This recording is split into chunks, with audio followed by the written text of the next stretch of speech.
Владимир Новожилов – представитель большой трудовой династии. Его отец, брат и сам он всю жизнь посвятили работе на Ухтинском нефтеперерабатывающем заводе.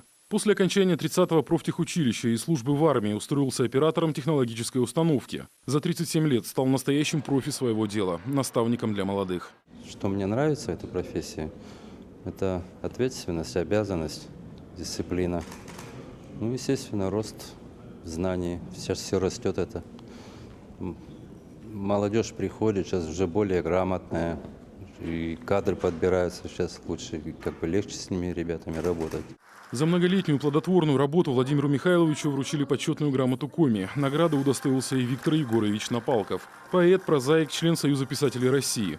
Автор 18 книг. Написал 5 романов, 12 повестей, а стихов вообще не счесть.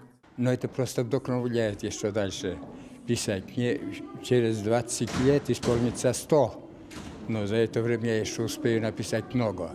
Виктор Егорович развивает и поддерживает культуру и традиции не только слогом, но и делом. В родной деревне Жежем Усть-Куломского района вместе с супругой построили библиотеку и этномузей истории и быта под открытым небом.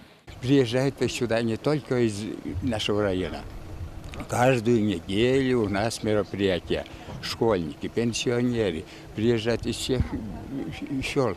Государственные награды в канун Дня Республики вручили представителям культуры, науки и искусства, учителям, врачам, производственникам, тем, кто вносит огромный вклад в развитие региона, честно исполняет свой профессиональный долг и служит примером для подрастающего поколения. Каждый день вы совершенствуетесь на своих рабочих местах. Конечно, вы растете в профессионализме, вы воспитываете подрастающее поколение, вы формируете необходимые навыки у молодых. И, конечно, в первую очередь, вы пытаетесь сделать все от вас зависящее с тем, чтобы передать в надежные руки будущее нашей республики. На торжественной церемонии наградили и многодетную семью из Усинска. Александра и Юлия Потоловы вырастили 10 детей. За заслуги в воспитании и укреплении семейных традиций супругам вручили орден «Родительская слава». Алексей Крачмалик, Юшков, телеканал Юрган, Сыктывкар.